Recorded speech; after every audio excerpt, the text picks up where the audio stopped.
trying to change what I've been trying to say. Words don't come straight from my head to my mouth. It's such a shame that it fell out of place. Was never me that was bringing you down.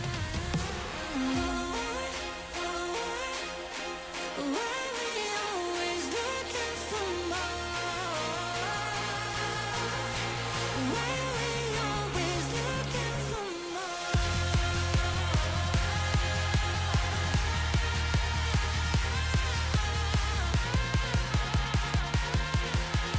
Why we always looking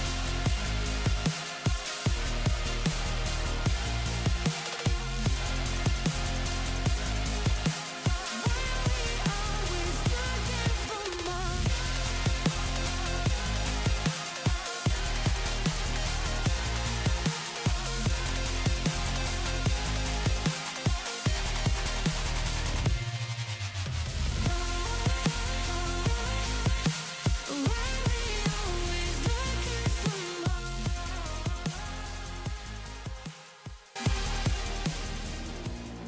Good morning, good afternoon, or good evening, wherever you're watching right around the world. Hello and welcome to AGT ACC Season 2, Round 7 tonight. It's the community voted round, of course, and it's the Nordschleife here this evening from Germany. Community voted round, of course, finally here as we continue our way through Season 2. Our Discord members voting for none other than the Green Hell itself, with 170 corners, 25 kilometres of tarmac for our drivers to navigate. There will surely be action aplenty. Toughest circuit on the calendar, and no doubt it'll be a test for our drivers' mental and physical endurance, and maybe us as well here this evening. And we're going to find out who will come out on top as the king of the Nordschleife here and conquer the Green Hell at the end of the hour for round 7 of this championship.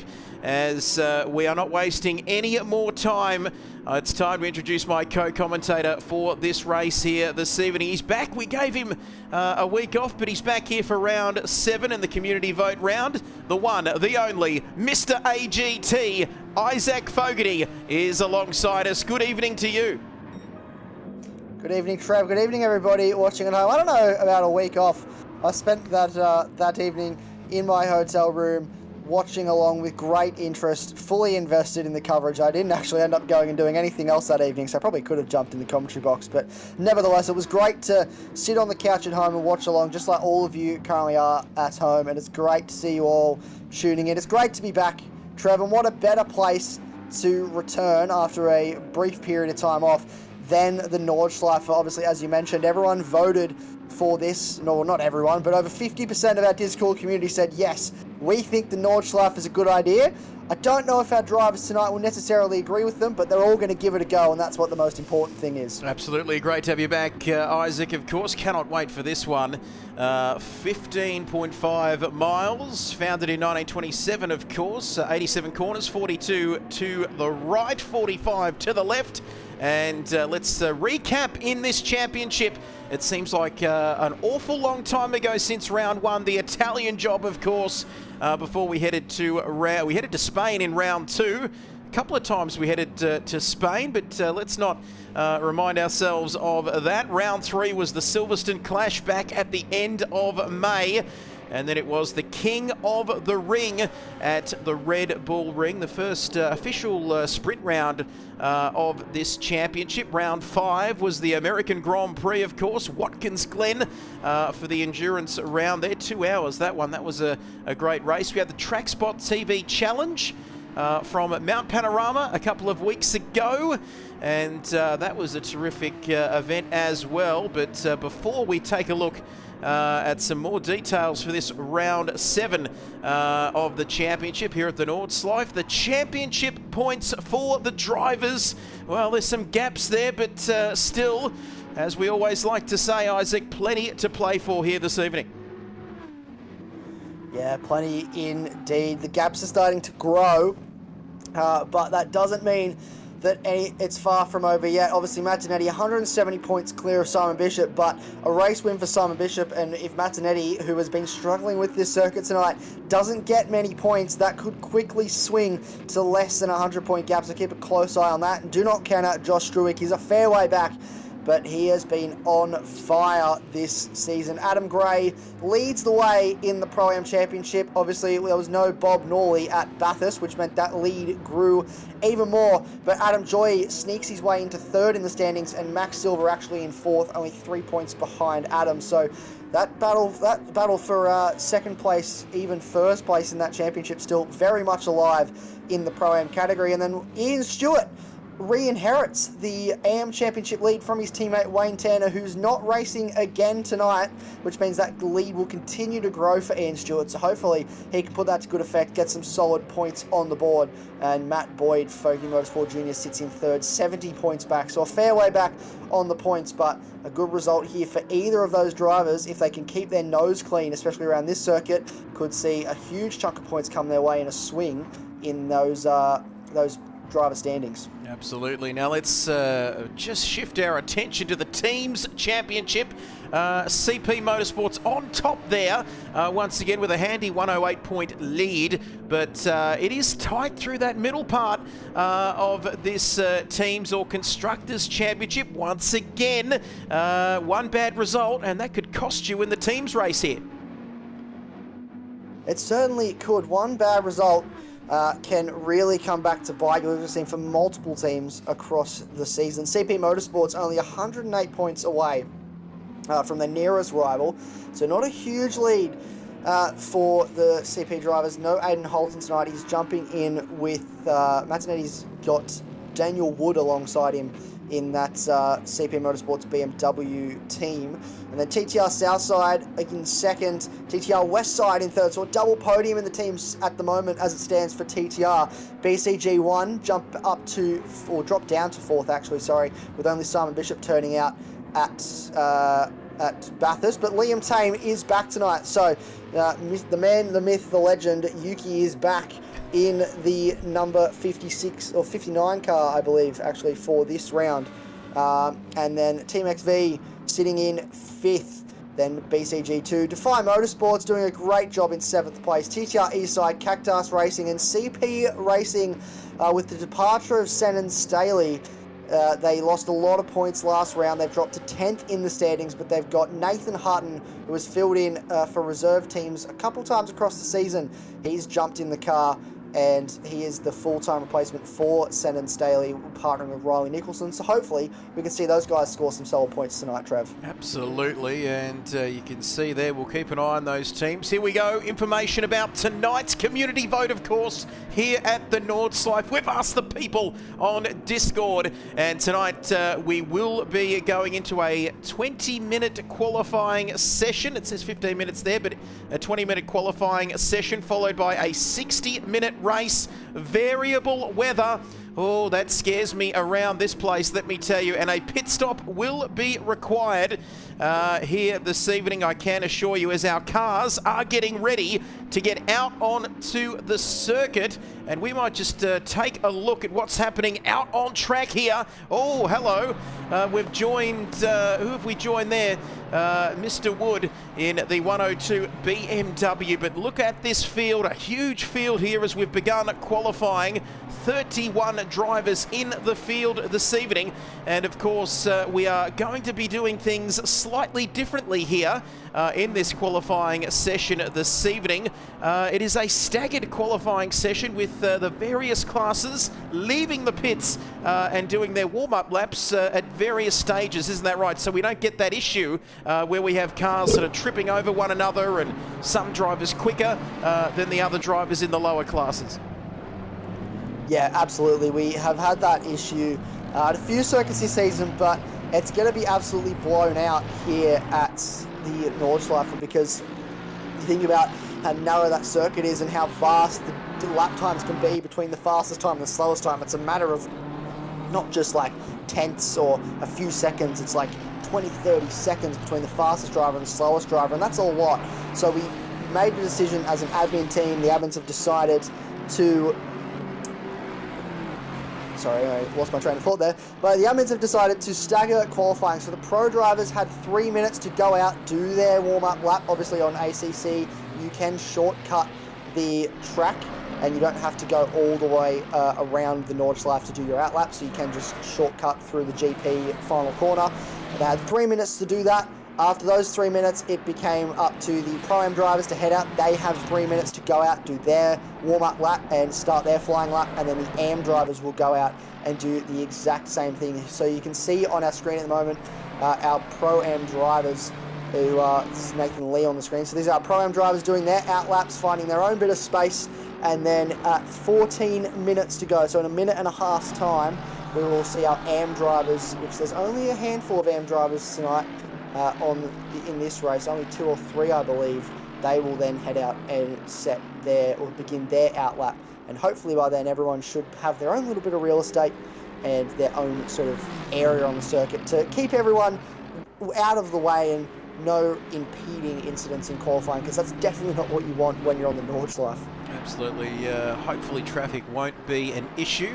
We've got 25.5 kilometres with 30 odd cars here. You can see there they go, sneaking through there, back onto the GP layout of this circuit, which was added in 1984, which was before I was born, so I'm not that old, let me tell you. And the current layout from 2003, this track originally founded in 1927, and we are at Nürburgring in Germany. And for the community vote round, of course, like we said, the people have spoken. But this circuit, incredible history around this place. It's just hard to believe it even hosted the German Grand Prix well up into the 1970s, of course, when Niki Lauda had his accident, of course. But 14 minutes remaining in this session, and you can see there, the track map is so large that it barely fits on the bottom right-hand corner of our screen. But variable weather, that is going to throw a German cat amongst the pigeons here this evening, because, of course, given the length of this circuit, we could see weather in one part of the track, but not in the other. So that's going to be tricky on tyres here. Yeah, absolutely. There is definitely a looming threat of weather in this race. There always has been for our 1 hour races, so it shouldn't come as a surprise to anybody. And just looking at this man on screen now at the moment, Braden Henderson, he was the fastest in practice this week in the dry. Not too much wet running for our drivers throughout the week, so throwing up the wet weather, we might see a bit of a form guide change, but a 8:14 flat was what I saw the last time I checked for this man on screen. Just want to give a quick shout out. I saw that Nitro's mum is in the chat, which is this man on screen at the moment. Carolyn and Craig Henderson will be watching at home. They put it on the big screen like it's the supercars or a proper motorsport event, which is what we love to see. So a big shout out to Carolyn and Craig for tuning in every week, watching along at home. We really appreciate your support, and Braden does as well. He's doing a stellar job this season in the pro category, and with the pace he's had around here this week, touch wood, that form continues for him tonight. Absolutely. Big hello to everybody out there, of course, in the chat across, of course, Adrenaline GT on YouTube, TrackSpotTV on Twitch and YouTube as well. Bit of a moment there for that man, Henderson, and he continues to enter this GP layout here. And well, when are we going to start seeing some of these times? Let's have a look through the Schumacher S there, as Henderson now just there he goes on to the daunting, the famous Nordschleife circuit. My goodness me, track conditions, 32 degrees air temperature, 27 degrees in the ambient temperature, of course, and conditions looking very nice at this stage, and we believe it is slightly earlier in game time, of course, so we don't run into any server issues. But from a driver's point of view, you've done plenty of laps around here, young Isaac. What are we expecting? What's going through your mind? Is it all about that rhythm, just getting into the slot, getting into the groove here around this circuit? There's so many corners. How do you remember them all?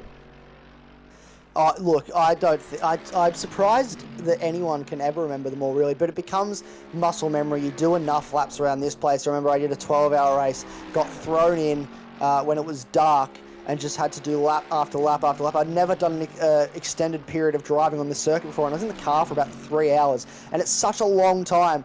But if you can get yourself into a rhythm, just learn the flow of the circuit, learn how the car behaves under different loads, especially with the changing surface around here. It's such an uneven road, so it's really hard to predict some of the bumps sometimes. So just getting yourself into that rhythm will be super important for all these drivers, knowing where you can use the curbs, where to avoid the curbs as well, because sometimes the curbs stick up more than you'd expect them to.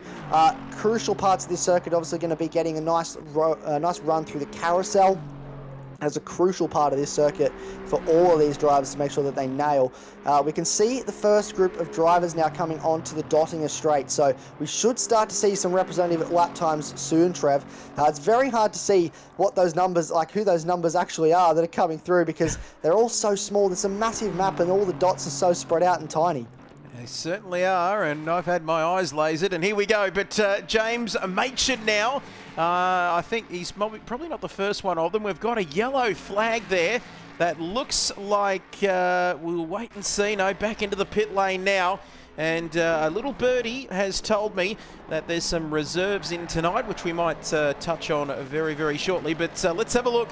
James Machin, here he comes. What can he do in that beautiful looking black and gold Mustang? Are we going to see a lap? Yes, we are. 8 minutes 17.477 for James Machin now, and the times are tumbling. Simon Bishop there goes to third, and Adam Elzine just 0.2 of a second from the provisional pole time, which is incredible. 87 corners. He's back in the pits. Elzine, Struick goes to the top. We're going to see a pretty big field spread here, I imagine, given the length of this circuit. But 8:15.1 is the time to beat now, as we see a Quadrille coming across the line. He's 0.8 further back, but incredible. 25.3 kilometres, 87 corners, and there can be 0.8 of a second between them at the end. Doesn't sound like much, but here we go. Struick now. He's coming out for another run here, and 8 minute 15 lap, and then some. These guys have got to get the timing absolutely perfect here this evening, otherwise they might miss out on a final run in quali, and not everybody set a lap at this stage. No, remember, you only need about 2 minutes to get through the GP circuit to get onto the start of the lap, but if you invalidate, then that throws your lap time away. You have to go again. So that's what we're going to have to keep a close eye on at this stage of the race. Now, you did touch on, Trev, the disparity between drivers this evening. For the reference, at Bathurst, the top 10 drivers were within a second of each other. The 11th driver, James Barton, was just outside a second.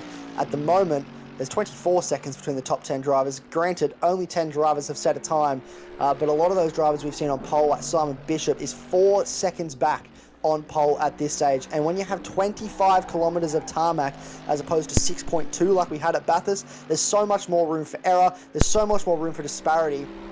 And so we're not going to see, 15, 16 cars all within a second of each other like we have for the rest, like for the duration of this season, because all those gaps are just going to expand and blow out to more than what they normally would be. So that's something we have to keep in mind as well. It's great to see that at the moment there's a 10th between pole at the moment, which is Josh Struick and Matt Donetti, who's done what would be a 15.2 at this stage, and Matt Simmons is 0.3 back. So it's good to see the top three relatively close together, but what can everyone else who's yet to set a lap do?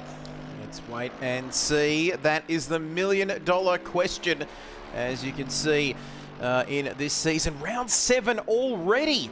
Only 4 rounds to go. Let's not get upset that it's coming to the halfway mark of the season, or a little over the halfway mark. Let's just enjoy this journey. Look at that camera angle. Unbelievable.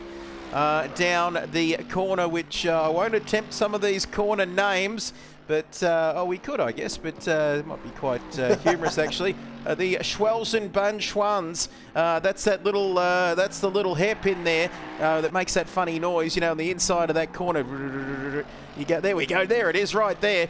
You know what I'm trying to say, as yellow flags are out, but it's well away from where this man is at this stage in the 877 Mercedes-Benz AMG. Times tumbling. Matt Simmons, 0.3 of a second. He goes into the top 3 here as we come down this long straight. I always find this is a good opportunity to just let the car do its thing, and it gives you a real good chance to get you set up for this final part of the lap.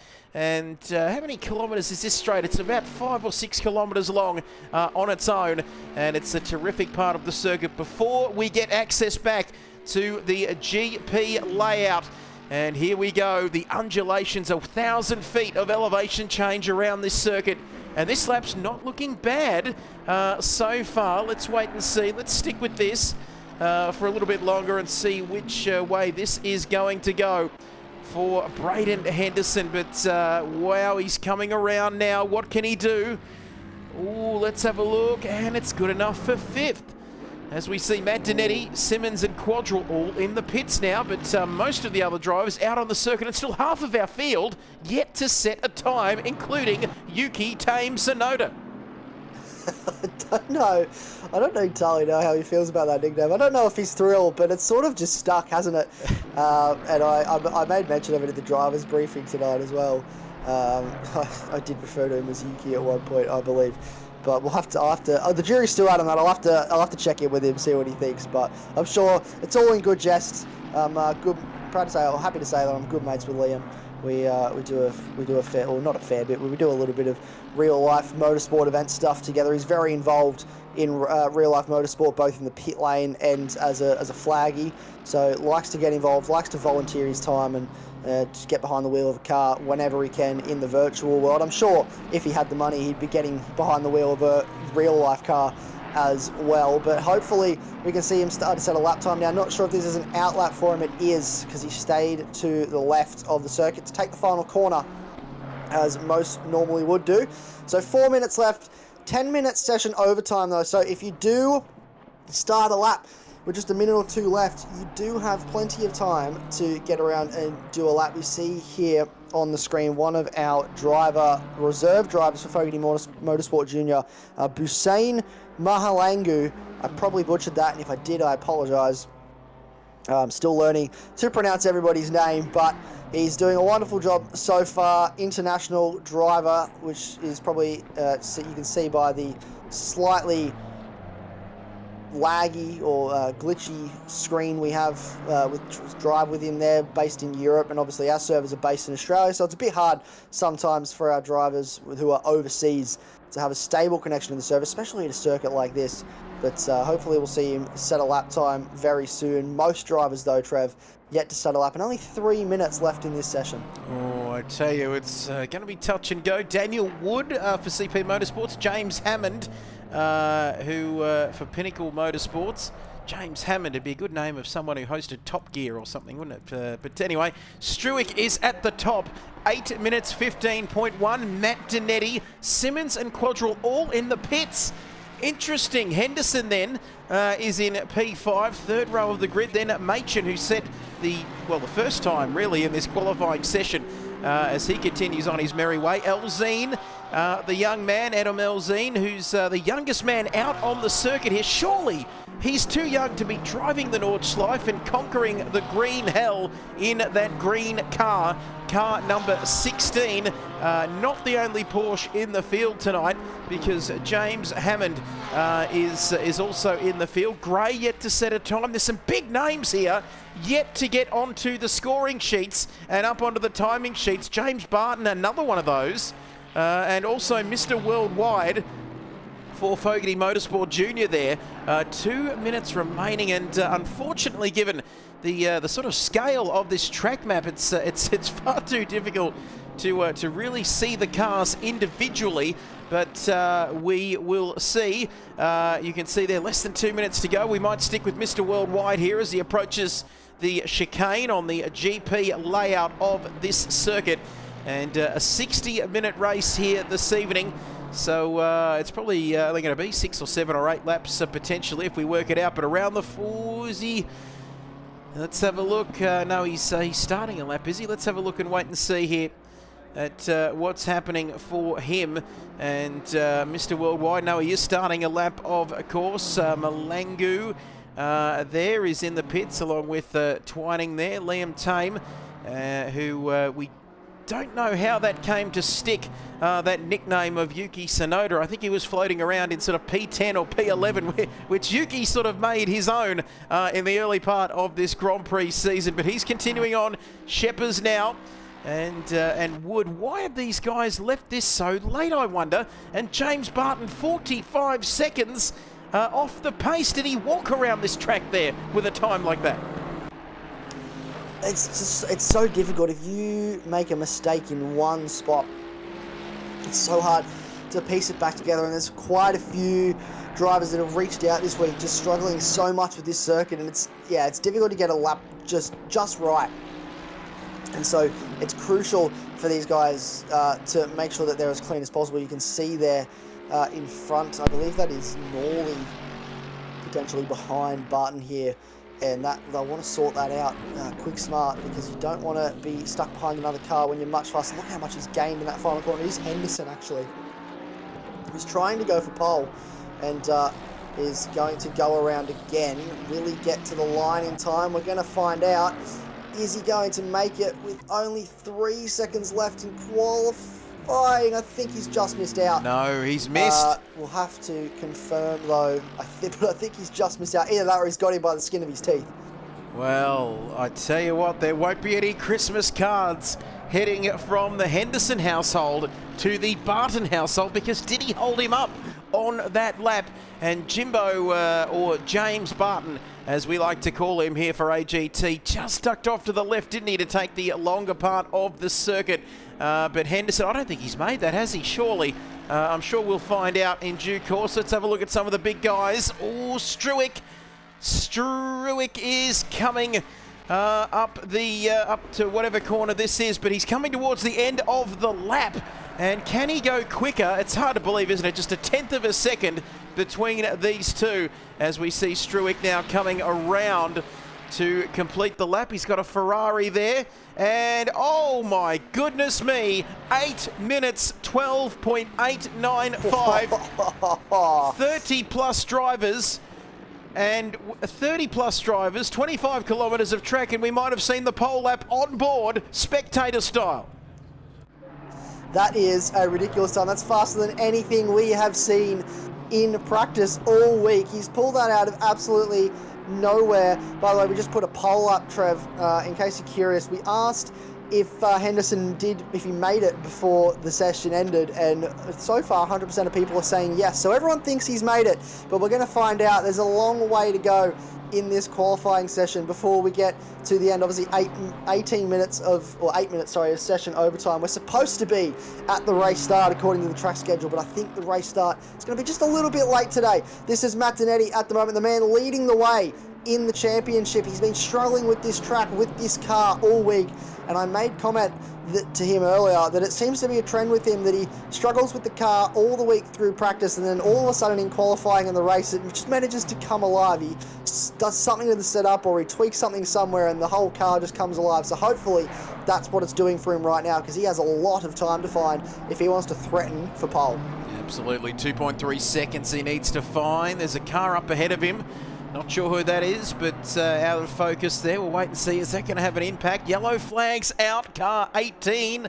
If we've got a car 18, let's wait and see. There's a 1 and a something, could be 19. We'll get back to that in a moment. But here comes Matt Donetti. Of course, it's not. We're not at the Red Bull Ring, are we? Where it's all over Red Rover very quickly. This is a long wait time before the end of this session.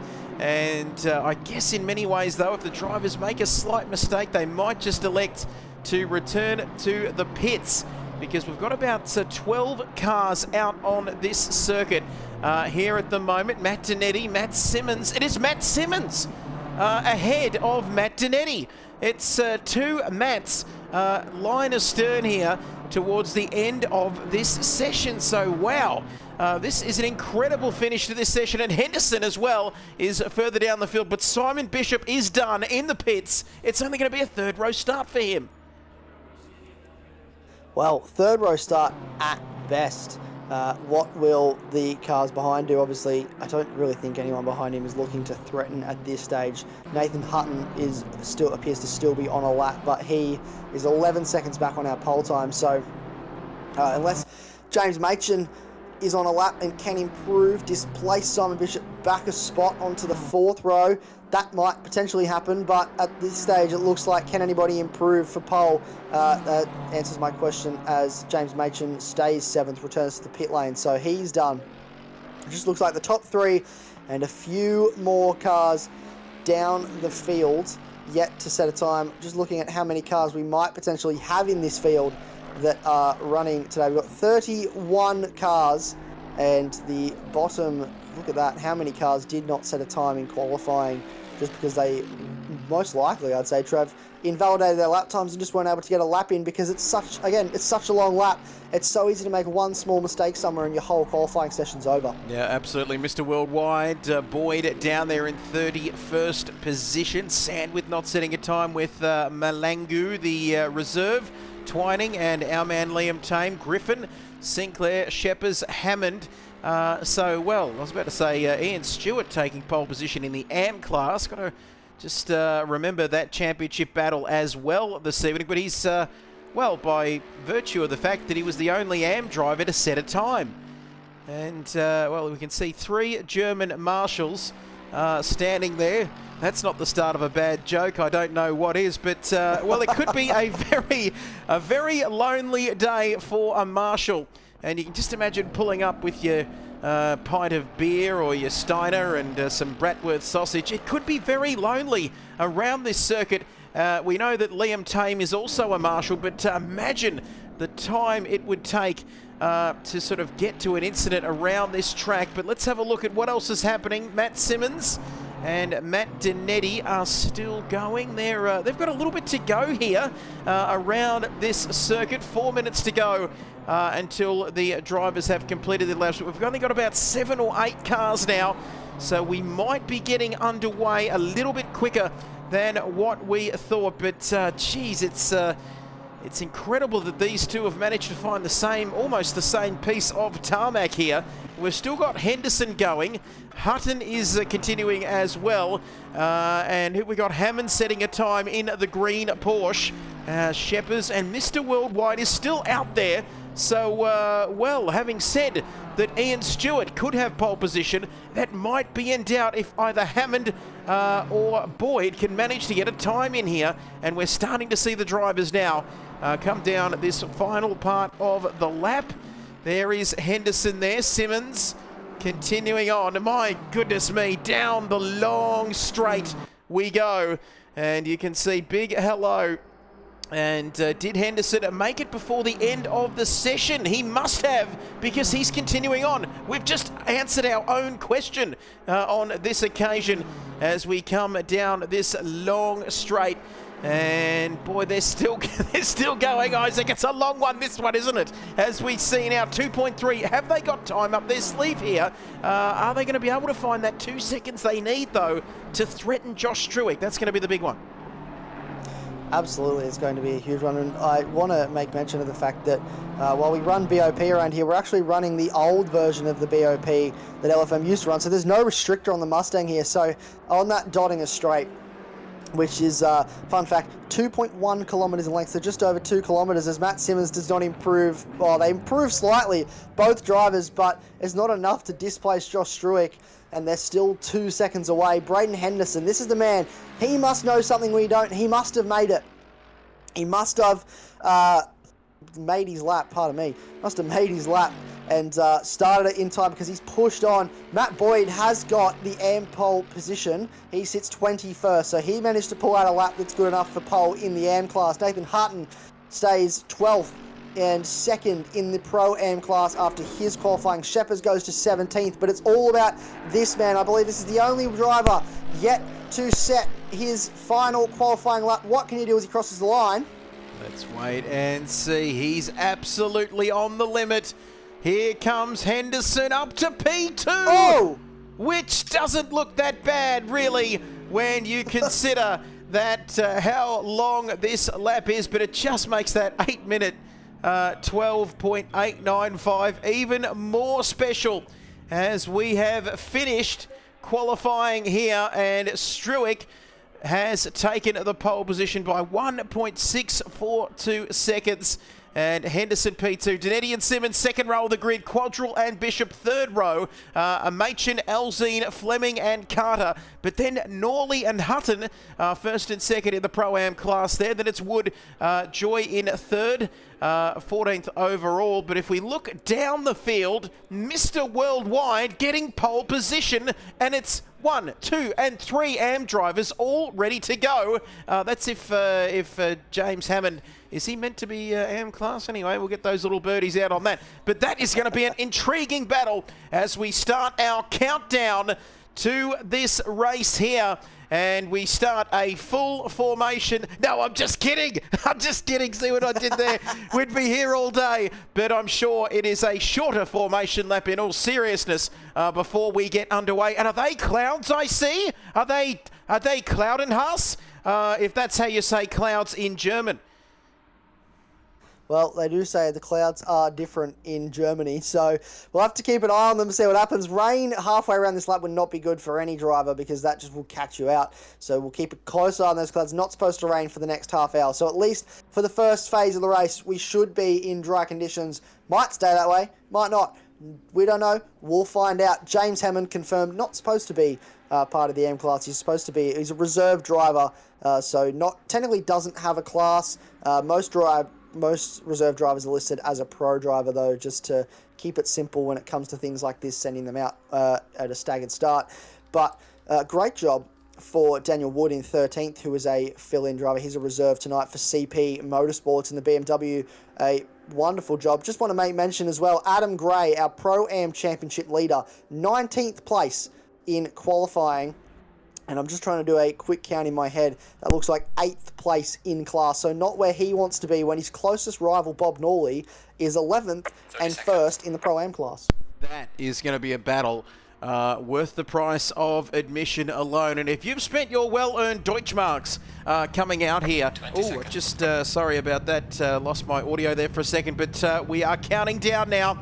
And you know it's getting serious when the cars start doing that bouncing thing. That's when we're getting close. But 9, 8, 7, 6, 5. Can you feel the tension? Das Rennen begotten. The race is starting soon. Here we go. And let's have a look at our pole position man as we just wait. The tension is just reaching fever pitch as there's some cars going into the back of other cars.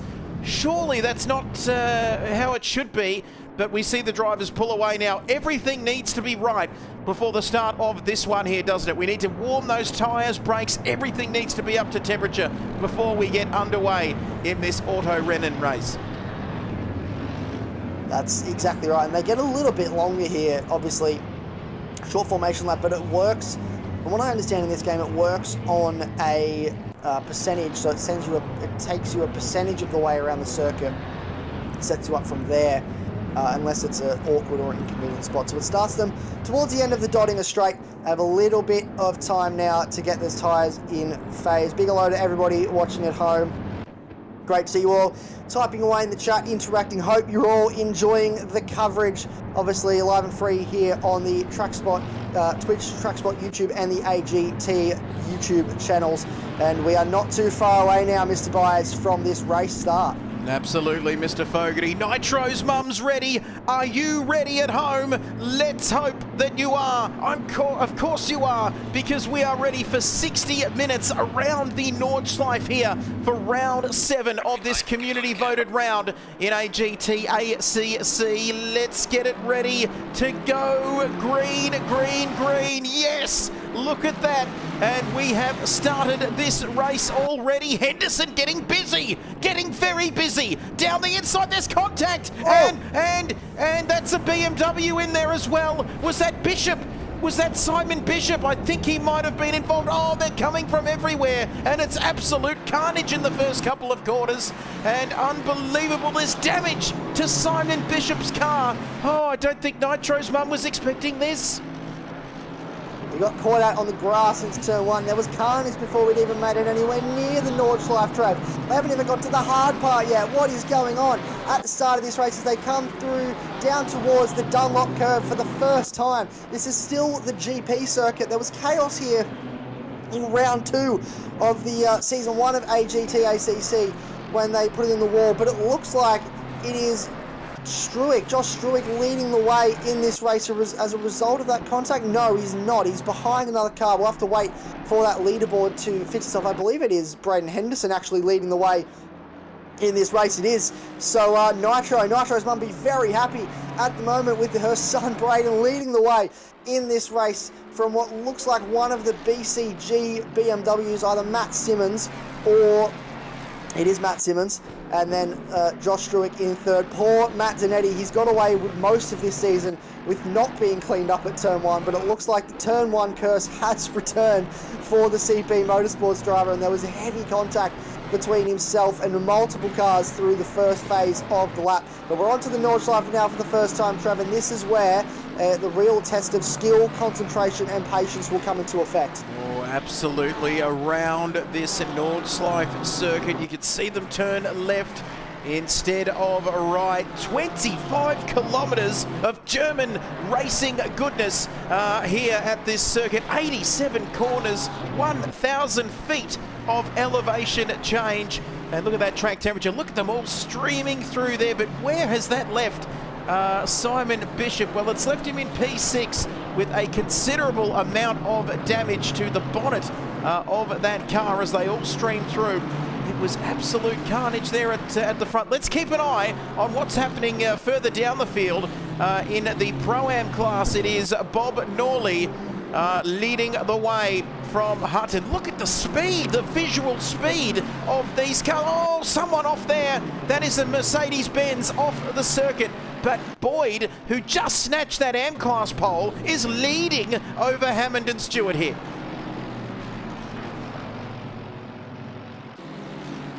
As we continue on, and that is a big off, bouncing over the curbs there. And was that Stewart? I think it was. Ian Stewart is off. Championship leader is off the circuit, and he's well down the field in the AM class, and that's just going to give Mr. Worldwide all the excuses he needs to go through and get some points on him here. Absolutely. This is what Twining and Boyd need. They're both right down the order now, so heavy contact for all those drivers running right at the back of the field. And it looks like the AM class lead currently sits with, technically not the AM class driver of James Hammond in 19th place, but it looks like to be a fair bit of heavy damage on the front of the bumper of the 95 car. So he will limp back to the pits, serve his mandatory pit stop, I'd say, and then try and run to the end. We've got Matt Zanetti in the pit lane. So the championship leader, crucially, in the lane with heavy damage. That is massive in this championship. His championship rival, closest championship rival, Simon Bishop, is 8th place at the moment and still out on the road. So that'll be a huge positional loss from Matt Zanetti. Oh, absolutely. 55 minutes remaining in this one here. Cloudy conditions. There will be a pit stop required, but that's far too early for Matt Zanetti. Championship leader. Look at that. The rest of the cars are well and truly around this lap, but, well, there's no safety car. How on earth does he get back into this one, I hear you ask? Well, we'll keep an eye on that, but it is Braden Henderson. That's right, Braden Henderson up in lights on the big screen in Nitro's mum's lounge room and thousands of other lounge rooms around the world because he's 2.1 seconds ahead of Matt Simmons. I don't have favourites, and if I hadn't said that as the camera panned across to Matt Simmons, you wouldn't have known a thing. But Struick is right behind his bumper bar, and ooh, is he going to bide his time here? But he's looking racy. He's got some pace. I think he's going to have to bide his time here because there's not really anywhere to overtake around here. It's very bold if you go for an overtake along this straight. That's not really a straight. So, yeah, Matt Donetti confirmed as a result of that, lap 1, first couple turns contact, is back in the pit lane with heavy steering damage, so has to repair that before he can come back out on the circuit. He's not a happy boy, and I'm sure the team boss, Josh Green, will be trying to get in his ear, just calm him down, tell him to get back out there. It's a long race, and championships are won on your worst day, so a day like today is where he can win or lose this championship just by getting back out there and completing laps. You see him start to tumble down the order now. This battle is going to go on for a while. You're just going to have to bide your time. That Mustang is super quick and super slippery in a straight line, so if he can stay this close all the way around to the Dottinger, there's a chance, a potential for a move into those final few corners if you can get the slipstream off the BMW in front. Absolutely. We'll keep an eye on this battle. We'll wait and see what else is happening further down the field. And the Dottinger straight. Oh, we've got a yellow flag out here for something further down the field. Can't see who that is. It's just a big jumble of numbers, but we can't see who that is. But Burrows, one of the pro drivers, he is right at the back with a considerable amount of damage. What the dickens has happened here? Number 10, and this is a big moment in this race. Matt Donetti, we haven't lost him completely, of course, but Burrows for TTR Eastside is limping around this circuit at nowhere near the pace that he needs. But we've also got Ian Stewart as well here, right behind Mr. Twining in the Mercedes-Benz. That's a battle to keep an eye on further down the field. But meanwhile, Bob Norley is doing very nice with the Pro-Am lead. As you can see, he continues his way through there, and just the concentration required around this circuit. It's a funny old place, that's for sure, because you think you've got it, and it's bumpy, it's up and down, and it doesn't take much to lose the car here. But it's this man, Braden Henderson, car number 877, leading overall here. And for Team XV Racing, look at this. And you can see in that beautiful Mercedes AMG GT3, could we see a German car winning here this afternoon or this evening? We've got BMW in P2 as well. As we go back to that now, Struick right up behind him still. Let's have a look first to the Ferraris there, P5, and that is Quadrille on Machen Elzine, but we've got Bishop into the pits. Could this be damage for him as well as Norley? So our Pro-Am leader into the pits as well. Yeah, I'm not sure. I don't think that was a drive into the pits, as our leaders haven't reached the pit lane yet. So that appears to be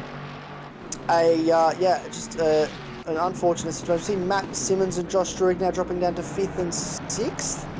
So something happened there between the 8 and the 33. Maybe they're into the pit lane. So that's the number 6 into the lane. Not sure where the number 33 is on circuit at this point. But an early pit stop for those guys. Something is going on with our lead pack. This circuit is beginning to bite, which we expected it to. We knew it would. Trevor Byers, this is starting to bring quite a few key championship contenders unstuck.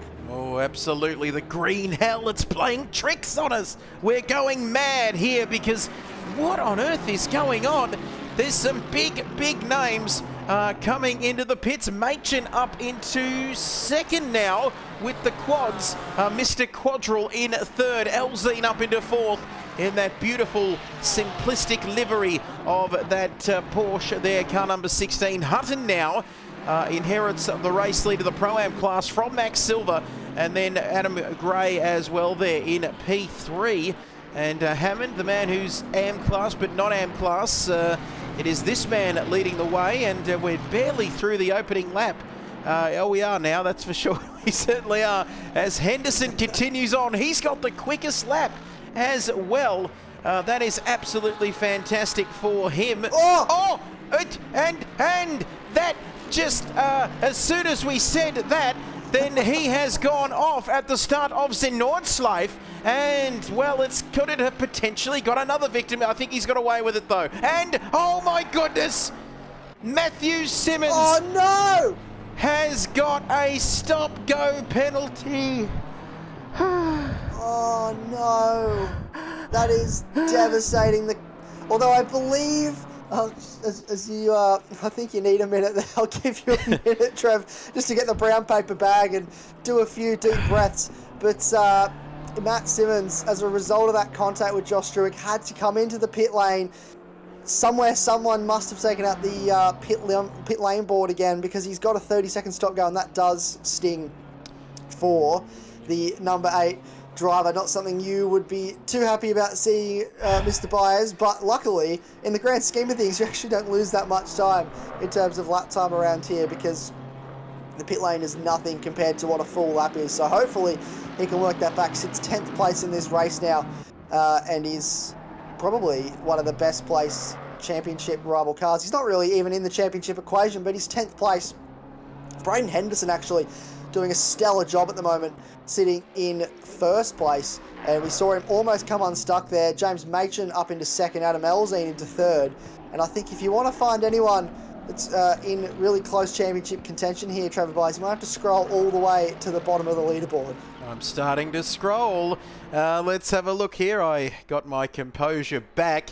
I thought I lost it there for a second, but that's okay. I just see M. Simmons, SG30. I got a little bit overreacting there, but that's not usually like me, of course. 48 minutes to go. M. Boyd leading the way in the AM class. Gee, I love this AM battle. Mr. Stewart is right up behind Twining as well, and he is flying. But look, big names. Carter there in the Mustang there on his merry way. James Barton has made his way up into 24th there in the Ferrari. Carlos Sainz used to call it his Ferrari, didn't he? But he's in a Williams now, of course. But and is this some more action? Oh. More action here. Is this one of the BCG guys? Who's that? Norley now, all up behind. Must be. I'm getting confused here. It's not a great track for spectator mode on this game, but that's very close, isn't it? It certainly is. I'm trying to see the number as it goes past, but it's super difficult to see because of the angles here. The car, it is in 21st, Liam Tame. So 21st and 26th at the moment. I don't know how that works. Someone's going to have to do a bit of maths on that to work out how 21st and 26th are right near each other without one of them being a lap down already. Maybe he is a lap down. Not entirely sure, but there's a long way to go in this race. Still 46 minutes, and it feels like we've had hours and hours worth of action. This track never ceases to bring some sort of excitement, Trev. Oh, well worth the $19.45 DLC on the PlayStation Store. I can't believe I didn't have it in my collection already. But boy, this looks personal between Liam Tame in 21st and Bob Norley. Which it says they're not that far apart, are they? It's about 8 minutes around here, or give or take. That's strange. I'm not sure how it works out, as the marshal there getting ready to wave a green flag all on his own in the German wilderness. And boy, that could be this is it looks like it's for position, but it's not. So this is very bizarre. Matt Simmons is he's working his way around. He's got that stop-go penalty there, and I'm just trying to find some other close battles as we take a look at Sheepers here, worming their way around this track. So there are some close battles here, and Matt Tonetti 392 seconds behind, and without a safety car, of course, so he's continuing on. This could be disastrous for his championship. Still 3 rounds to go after this evening. Still plenty of points on offer, of course, but as we always know in this championship, just finishing and getting some points, just salvaging some points could be the way to go for him with 45 minutes left. Yeah, it's all about getting points here for our championship leader. Again, consistency and just getting out there, doing what needs to be done. That's what's going to win you championships. It's not going to be winning every single race. My favourite little tidbit that I like to regale people with when it comes to this is Jamie Whincup, 2017 Supercars champion, didn't win anywhere near as many races as Scott McLaughlin did, his championship rival, but he was just consistent, and that's what Matt Donetti has done throughout this season. He's only won 2 races, the first race of the season and the sprint race at Bathurst, but his consistency has been second to none. He's been there when he's needed to. He's scored crucial points to hold that championship lead, and that's all you have to do. As we cut to Adam Elzine and James Machin, this is the battle for third. And Adam Elzine, we've mentioned a few times, is a youngster, only a young kid. He can get impatient, but he's going to need to show and exercise a little bit of patience around here. Look at the slide on that Porsche through that right-hand corner. And he's run wide now onto the grass. He is starting to get a little bit impatient. You can see the body language of that Porsche as he pushes around the circuit further. But again, just needs to start biding his time a little bit here, because you're not going to win this overtaking on a narrow piece of circuit. No, absolutely. It's not going to end well, and that is an incredible battle there. You can see Machin has got some breathing space down the Dottinger Straight here. 2.5 kilometres, of course. Flat out, you can see the elevation changes around this circuit. It is never ending, and that battle less than a second. You can see there as we continue on through the field, there are some other very close battles throughout the field here, and Hammond is chasing down, at least that's what it says on our timing screens, but there is Hammond, car number 59. Now this is a man who, it says M-Class, but he's much, much quicker than that. And there we have it. You can see there Hammond continuing now down the main straight. And stop-go 30 there. Matty Simmons continuing on despite his issues. Here's a good one. And, oh, Boyd slowing up there into that first corner. And, wow, this is... he is leading, but is he going slowly? Does he have a problem? I think he's just getting out of the way of some fast cars. I think we're starting to see lapped cars already take effect. You can see the Mustang and the Porsche in front. So that's second and third place in this race. It's he is just getting out of the way of. And keep in mind, you've got a lot of drivers yet to serve their mandatory stop in this race. Some drivers have done that, whether it's been to repair damage or just to get out of the way and have a little bit of clean air. As we can see, Daniel Wood now into the pit lane for what most likely is his mandatory stop. Get that out of the way as quick as you can. Try and get yourself in a bit of fresh air. That way you don't have to worry about anyone else around you. You're not trying to stress about battling with drivers. You've got the track to yourself. You're in your own little world. You can focus. That's what he'll be trying to do with that stop. But it's shaken up the order a little bit. Nathan Hutton leads the way in the Pro-Am class. Max Silva sits in second, and then Adam Gray sits up into third. And that is Bruce Quadrell getting through and letting Matt Boyd letting the faster car go past. And everyone's starting to spread out now. A battle potentially between Clayton Twining and Ian Stewart for what would effectively be the M-Class lead. Maybe happening on track at the moment, but both those drivers yet to come in, which means Ian Stewart is still carrying that damage from the start of the race. And you can see Ian Stewart, he's just continuing to struggle here with the young man Twining, and that is always a very nice livery, of course, on that Mercedes AMG car for Cam Twining.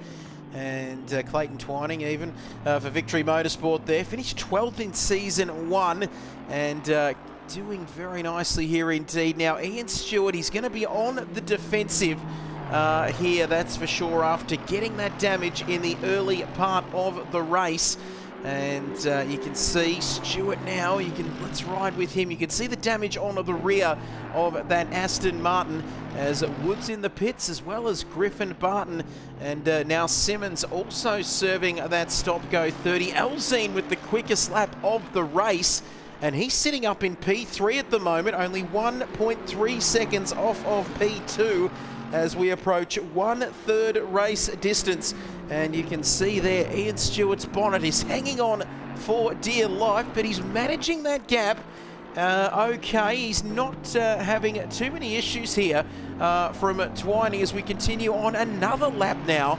And Twining is just waiting there in the wings as we see another driver now has fallen foul of the pit lane with another stop-go penalty there for Wood. So potentially another speeding infringement in the pit lane with those marker boards having been cleaned up early in the race. So will we see more of this in the next part of the race?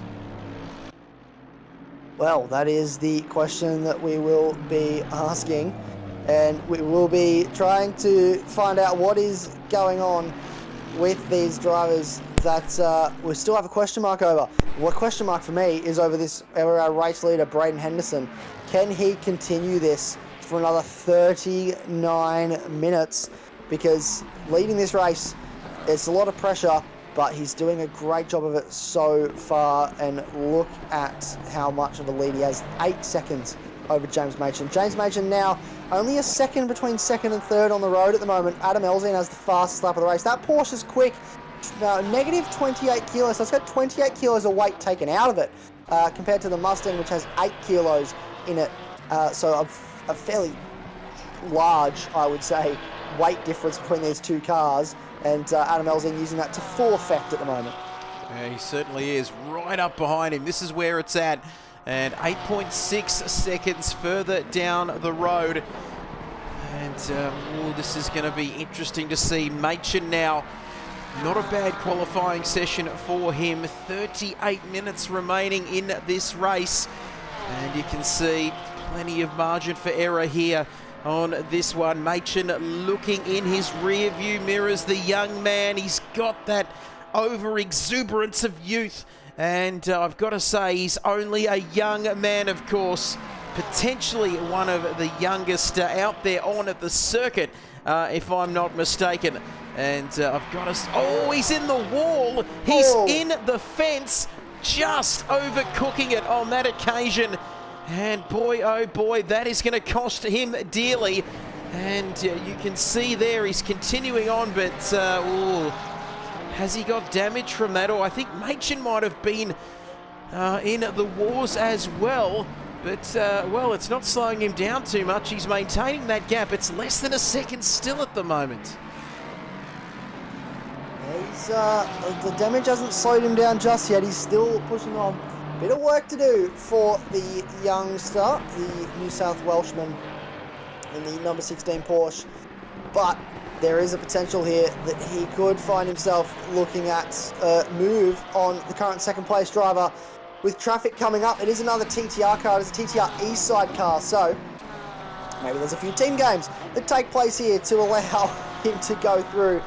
But this is where this is a crucial part of the circuit, actually. You don't want to make a mistake through here. As he goes onto the grass, the TTR East Side car, I'm not quite sure which one that is. He's going to get out of the way as easily or as well as he can. It's super difficult to let lap cars through around here. We've seen that in real life as well, that it's just difficult to get out of the way of faster cars with how narrow this circuit can be. This battle will continue. There's also a battle for 10th place on the road that's gone in favour of Les Sandwick. He's got a move done on James Hammond to get up into 10th, so that's a change of position there further down the field, as well as I keep an eye on this totem. Nathan Lee also not too far off the back of Adam Gray. So there's a couple little battles starting to take shape now as we approach the halfway mark of this race. Absolutely, 36 remaining there. In this one, you can see Sandwith as well as Hammond continuing on. We've seen 13 drivers, 14, 15, a few others yet to make their stops, of course. As you said, a lot have made their stops due to damage and various other things. They're bumping across the road. Matt Dinetti continuing on here. A bit of a comeback drive, and it's going to be a long comeback for him. As he's been into the pits to repair some damage. Not all the damage, though, appears to be repaired on the front of that car. Car number 51, our championship leader for the Pro class, is having he's not having a great race. He's certainly not having one to remember here this evening. As we can see also too, Wood there higher up the field, yet to serve that stop-go 30. So that's going to be interesting to see for him. But Boyd there further down the field. Malengu is also continuing on, yet to make his stop right at the back of the field. But Dinetti, what's his mindset coming in? We like our buzzwords here at AGT. Damage limitation is one of them. and he's definitely just going to be trying to get this thing to the end. He's still got the pace, and more importantly, he's got a bit of clear air, which on a track 25 kilometres long is not too hard to get, mind you, but he's still looking at the positives, and he's got to be looking at those German clouds and hoping for a silver lining. Well, it looks like at this stage the rain is going to stay away, which I think he'll actually be very grateful for. He was not excited at the prospect of driving this circuit in the wet, so we will keep a close eye on the 51 car. He still has to come in for his mandatory pit stop, so we've got to see him tour the lane again, which will cost him time, but he shouldn't lose any. We shouldn't lose too many positions here, if any at all. Obviously a 30-second stop time, about just under a minute for the transit time in the pit lane here, so hopefully we won't see him drop too further back down the field if he can stay out of trouble, maybe even gain some positions. Absolutely, we'll keep an eye on that, and well, let's continue to go through the order. There's an interesting battle continuing. Elzine, as we see Lee come into the pit lane in the 53 Ferrari. Hello! We've got a change of position because Elzine and Machen have swapped here. And whilst these two have been squabbling, 9.3 seconds is now the gap to Braden Henderson up there in P1. And boy, you can see there, why are we looking at that Ferrari? It's because Elzine, I don't know why we were looking at that Ferrari, but Elzine has made the move. Can he maintain P2 now? Well, that's going to be the question, isn't it? Can he hold on to it? The pressure now switches. It goes from being on James Machen to being on Adam Elzine. He needs to perform here through the Nordschleife to hold on to this second place. Both these drivers still have to stop as well. So mistake-free is what this number 16 Porsche driver needs now, because any mistake will drop him right down the field. And there's a few names that are still lurking. Nathan Hutton sitting in 4th place in this race, which is a stellar job to be all the way up into 4th. Is in leading the Pro-Am class. Max Silver in 6th. So a lot of the Pro-Am drivers staying out of trouble, which is really good to see. We're also seeing the AM drivers right up there as well. Ian Stewart, Clayton Twining, their career best positions at the moment of 12th and 13th. Yes, they are doing very nicely indeed, as Elzine continues on now under pressure. Takes a while for the leaderboards to update here. You think they could have just put a patch in or something, couldn't you, to give us the leaderboard straight away? But anyway, thank you, Kunos. Let's wait and see what's out in the future there for you. But AGT ACC here and now, round 7 of this season. It's going too quickly. That's for sure. This season, still 8, 9 and 10 to go, but this is the community voted round, and these crazy people on Discord have voted for the Nordschleife here this evening, and we've still got half the race to go here on this circuit now, and let's keep an eye on what else is happening. Stewart now leading, still leading the AM class there from Clayton Twining in P2. 6.2 seconds is that gap, and these two have yet to make a stop. And given this circuit, the 24-hour layout here of the Nürburgring, it's going to be interesting. Are you looking to make pit stops half distance? I guess it doesn't really matter given the length of this circuit. We see Stewart continuing on his merry way. Is that Twining going slowly? That gap still 6.2 seconds. And Struick now is well down the field. Fastest lap of this race. He's made his stop. He's looking pretty good here to set up in the back half of this run. Yeah, I was just going to comment. He's on fire. He's made his mandatory stop. He's good to go right until the end. He's got it is a 50-second gap to Cameron Fleming in front, but both those drivers have ticked the box of needing to stop and staying out of their pit stop. So they're good to go. They're right till the end. So is Nathan Lee in 11th place. He's right till the end as well. So this could play out really well for a bunch of drivers who are just outside the top 10 lurking. They could put themselves in a position to be threatening for a top 5, even potentially the lead of this race if things go their way. Just have to see how their pace is, but at the moment it is Braden Henderson still leading the way. We have had a couple retirements. I can confirm one of them is Liam Tame. Still working on finding out who the other two are, but I can confirm we have had at least Liam Tame retire from this race Just wasn't going his way. He had a really good lap 1, but then it just all sort of came unstuck from there, as has been the case for a lot of drivers. They either had a really good lap 1 and then it's come unstuck since then, or they had a really terrible lap 1 and things have just sort of slowly improved and got back on a bit of a better slope. Yeah, absolutely. Half race distance now. Still, we continue on. Struick and Carter there as well, yet to make his stop. Will he dive into the pits? Will he go right or will he go left? Let's wait and see. You can see there he goes. Burrows now, another big name. Wood, who's yet to serve that stop-go penalty. And Joy's got one as well. I guess around here, 3 laps is a long time, isn't it, really, to serve it when you think about it. Barton now inside the top 20, but bouncing across the grass.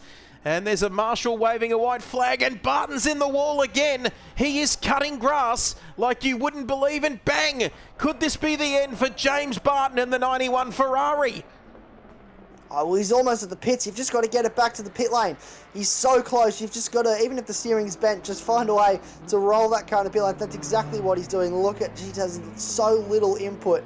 But this is going to save him so much more time than trying to drive or pulling over and jumping back to the lane when you're right there, right at the pit entry. So he's got it back to the pits. That's good. He will come in and repair that damage. It's so easy once you make one small mistake around here to just make so many more. And he pulls up with the invisible pit crew. And we take our hats off to them for not only doing what they do, but doing it unseen as well. They do a great job. And this is Drew Griffin, sitting in what is 19th place at this stage of the race. I believe his teammate, Les Sandwith, is right up the order inside the top 10 as well. So a good result so far, a good showing for Team XV. They'll be looking for a nice bag of championship points. Certainly will be, and that's what it's all about. Points at the end of the championship and at the end of the day. And we continue on. Good to see Matt Dinetti, who's cracked that top 20 here as well. 27 minutes to go, 11 seconds. Let's recap if you are just joining us here on the broadcast. Round 7 of this championship, brought to you by TrackSpotTV and RavenComms as well. Great to see a brand new revolution in the world of sim racing. Of course, if you want to get involved, all the W's.trackspot.tv. We are halfway through this race, a little bit over halfway. Henderson continues to lead.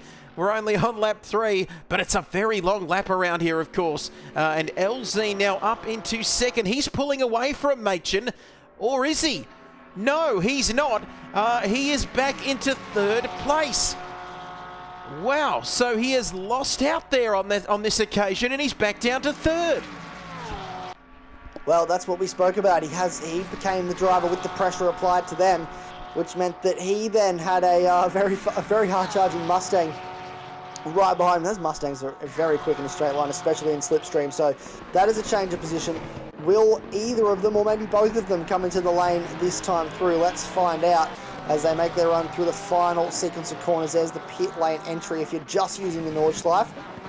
So Elzine's going to come in a little bit squirrely on the entry. Will he pull it up in time? I think he does. Just make the line to get it into the pits. That is our race leader as well into the lane. So Braden Henderson into the pits, Adam Elzine into the pits. James Machin chooses to stay out. So he will inherit the race lead, but he is staying out. He's got Matt Dinetti right behind him, who is a lap down. What would you do here if you're James Machin? Do you let him go? Do you say, yeah, righto, you have clearly got more reason to push harder than me at this stage? Or do you just say, no, you're a lap car, stay behind and we'll go together? Oh, good question, and the answer, with me not being much of a driver myself, I would just, I'd let him go. I reckon it's not his battle, is it, surely? And he's sitting pretty there, of course. James Machin. Having said that, he doesn't look to be getting jumping out of the way for him of Matt Dinetti, but it could be personal. We'll wait and see, but he's only really affecting his own race here, Machin, isn't he, if he does hold him up, because he really needs to get on his bike and try and get further down the road as much as he can, of course, before he has to come in and make his stop. Of course, Henderson and Elzine, they've cleared the pit lane.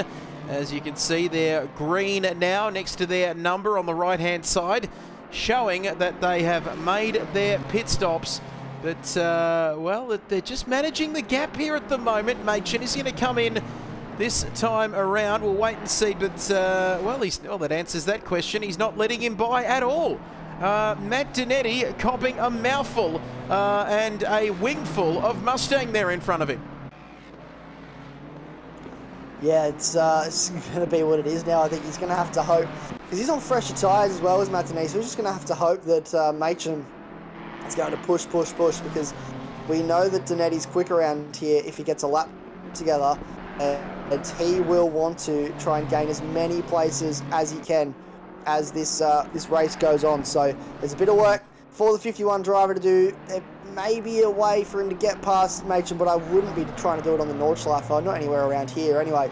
So that's a long way to go. But we now have to ask ourselves, is this going to work in the favour of Machin to keep that position over Elzine, or will the undercut from Elzine pay dividends to get that spot back? But most of our top 6 have now pitted, served their stop, and they all have green next to their name. The only drivers inside the top 10 yet to stop are James Machin, Les Sandwith and James Hammond. Once the leaderboard updates, man, it takes a long time for the leaderboard to update to show that James Machin is actually in the lead of this race. We're well onto the Nordschleife now, and it has not registered that has changed. So we'll have to maybe look at what's happening with these. It updates at the end of every sector. So there we go. That's the end of what we technically call the first sector of this track, and it's finally updated that James Machin leads the way in this race. So a long time before this totem will update, but once it does, we'll get an idea of where everybody sits on the road and what they have to do to get back to where they were or gain positions.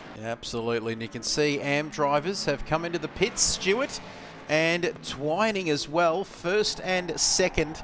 As we've got most of our drivers have made their stops, still Sandwith, as you said, Hammond as well. Yet to come in. We are looking at Gray, who's gone off slightly there into the gravel. Old school track, of course. None of your concrete runoffs and tyre barriers, etc. But it's going to be a 22-minute run to the end here of the Nordschleife. Almost 2/3 distance through this race here. Still with 20 to tick over 20 minutes to go. And it's saying that he's very close to Hammond on the circuit, but I'm not seeing a number 59 Porsche, because there he is, much further down the field. And it is an interesting track, to say the least, for those of us spectating here this afternoon or this evening. And there's been a change. Hammond, no, now that's updated. So the timing sheets are really off there. Wood continuing on. Joy with the stop-go penalty as well. So the field spread is quite significant. As you can see, Twining has come back out onto the circuit. 1.1 behind Fleming there. So interesting little battle here. Stewart doing well though. Continuing on, of course, he is leading that championship for Team Kiwi. But Twining is going to be hard to stop as well on a fresh set of tyres. Struick is there, continuing on now. Ran into some trouble down in 15th, but he's doing pretty well. He's very nicely set for the back end of this race. And we're only on lap 4. Can you believe it? But what other battles can we see occurring here? Barton into the pits. Is that his night done? We'll keep an eye on that. But we started with 31 drivers, and we're down to 28. We can confirm that we did lose Liam Tame there as well, didn't we? And a couple of others. How are the reserves going? Malangu there in 26th position. And how are those other reserves going? We'll keep an eye on those drivers as well a little bit later on in proceedings. But, well, it's just, we're in a bit of a holding pattern here at the moment, folks. Do not go anywhere, though. Let's have a look at our race leader. There he is, continuing to manage the gap. Maybe it's helping him to have Donetti behind him on this occasion, just keeping him honest and keeping him going. But he surely can't be too far away from a pit stop, can he? How long can he make this last? Well, I'd say he will be coming in at the end of this lap. Tonetti will be very grateful when he does because he'll get out of the way. You can see the pace that BMW has over the Mustang. He's been so much quicker than the Mustang. The Mustangs have struggled for pace here all week, actually, so I'm surprised we're not seeing the flash of the lights from Tonetti. No doubt he'll be a bit hot under the helmet at the moment, maybe getting over the radio saying, someone get down to TTR and tell this guy to get out of the way because I really need to get past. I've got a lot of pace, and you can see him keen to use it. Just using common sense, there's no real spot to pass. Look at the air they get over that bump. We almost talked, look, it's almost a sort of a rally stage style feel to that part of the circuit. It's basically just a tarmac rally, this track, if you think about it. 25 Ks, it's just a looping rally stage, and you get a few guys doing this. We reached the 18th kilometre now. That's a very well placed sign, that nice shot, just to show how far they have come around this circuit in only one lap. And as you mentioned, 4 laps of this race completed. We're probably only going to get 6, maybe 7 laps if we're lucky in this race. We'll have to wait and see. But this is who is leading our race at the moment, James Machen from Braden Henderson. 57-second gap. What will that be once he comes into the lane? For a little bit on the grass there, but this will be, I'd say, the last time he comes down the Dottinger before he comes into the pit lane. Yeah, absolutely. I reckon it's not too far away. Hammond, he's there in P6. I thought that might have been a little bit closer than that to Hutton. But we'll go back to our race leader, actually. I do apologise for jumping around like this, but it just is one of those circuits. You need patience. It's required around here. And you get to that 18-kilometre mark, and it just makes you feel a little bit better, doesn't it? Knowing there's only, 7 or so kilometres remaining. As we continue now, let's have a look at Machen now. Will he pull into the pits? Donetti's getting close. Yes, here he comes. James Machen into the pits. So whilst he pulls up to his invisible pit crew, this man, ooh, what is a pit stop around here? Somebody, please let us know. I have that information there somewhere, but I've lost it now. But this is going to be touch and go for Henderson. And let me tell you, Mum's going to be watching on at home, cheering on her man. Oh, certainly is. The whole Henderson family gets around this. They put it on the big screen. They absolutely love it. And that's what a lot of people do that, actually. We get a lot of feedback that everyone loves tuning in, throwing it on the big screen, watching it. Or, if, they're drivers, they chuck it on while they're eating their bowl of cornflakes the next morning, and just gets around the broadcast, which is great to see. But this man has, for the most part today, and I want to touch wood here quite a few times so I don't jinx him. I don't want to give him the commentator's curse, but he's been relatively flawless today. He has done a brilliant job of leading this race. He's been quick all week. He's put a lot of time and practice in to make sure that he has the pace, he has the result. And he came out, he got upgraded to pro when we went to Austria for the super sprint earlier in the year, and he came out swinging with 2 race wins there. This will be his 3rd race win of the season if he can pull it off. And I'll have to double check with my stat man, Mr. Trevor Byers, but I'm pretty sure that would make him the most winningest driver this season to date. Yeah, absolutely. 84% winning ratio here. And you know me, Isaac, 74% of my statistics could possibly be true. And that is, that's a number I could live with, let me tell you. But 16 minutes remaining now. Machen there he is, Henderson. Come back to me, Braden Henderson. There he goes, flashing through the screen. Sandwith in the pits. And boxen stoppen, as we like to say here in Deutschland. And Elzine now doing quite well in 4th. So he's looking good now, but there's not really a lot going on in the way of battles. But Hammond, the other Porsche, into the pit lane they go. Gray inside the top 10 now for Adam Gray, TTR Southside. Are we impressed by this man's performance this evening? I think so. He didn't get the result in qualifying he would have wanted. He now sits 9th on the road, and that's because he stayed out of trouble. He's got Cameron Fleming not too far behind, absolutely lurking on the back of this 57 car. And Cameron Fleming is not a driver to be messed with if you want to defend a position, because he will go for the overtake. He's a very aggressive driver, but it's a good thing.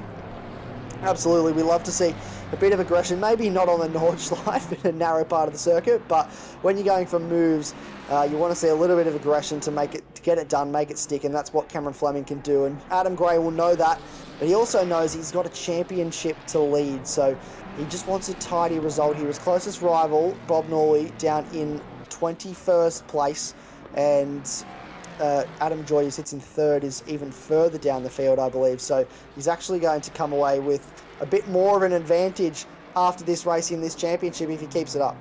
Yeah, he's looking good, isn't he? As Elzine now continuing on there, chasing a podium finish. And Sandwith up to third, of course, leading the Pro-Am class. As we see these drivers flashing through here. Beautiful circuit, this one, of course. It is has been around for a long time, 1927, this circuit here at Nürburgring in Germany. And there's some great corners here, absolutely, none of which I won't tackle some of the longer ones, but there's the Wippermann, the Brücken, the Bergwerk, and the Vorsteiner, and that is just to name a few, and the Hudson-Bach, and the Jaguar curve. That sounds a little bit more British, doesn't it? But Elzine doing well. This young man has continued to impress me this season, and because he just continues to deliver. Impress in German is Beidendrucken, and he's doing a bit of that here this evening once again.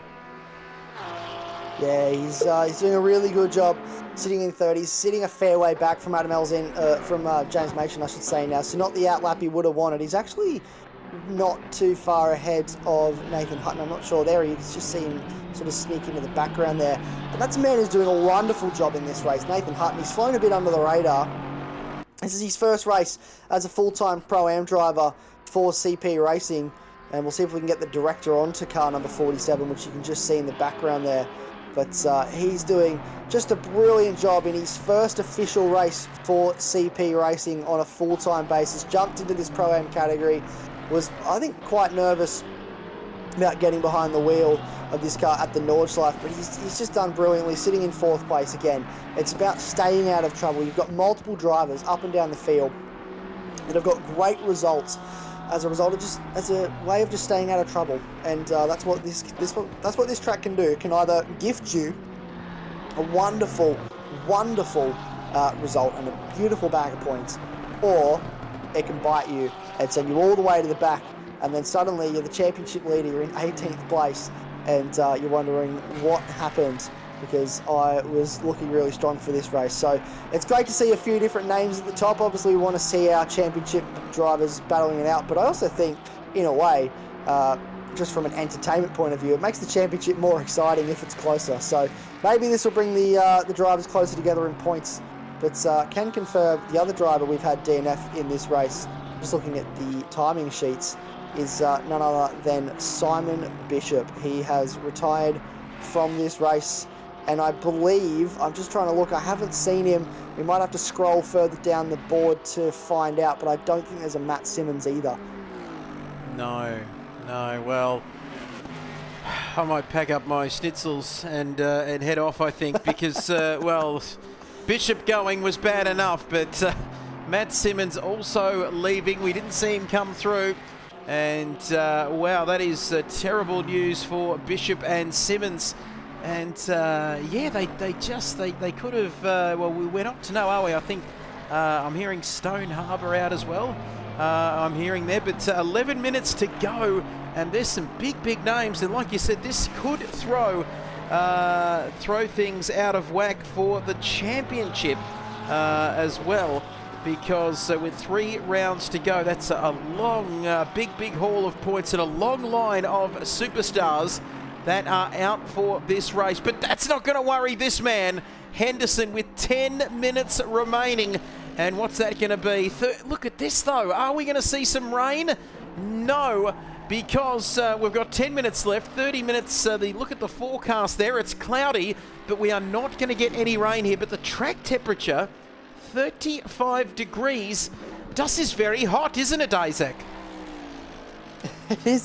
It is quite warm despite the cloud coverage. Hopefully the cloud coverage will bring a little bit of temperature out of the car. But we'll see one more lap after this, I would suggest, depending on how quickly he gets back. But he's at the 18-kilometre mark, so I would suggest we'll see him cross the line, do one more lap, and that'll be all she wrote for this 1 hour race, the community vote round.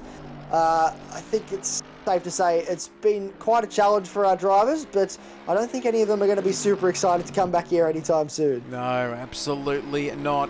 Much prefer the GP layout. We had a yellow flag briefly. We might just recap through the field. James Machin there in P2.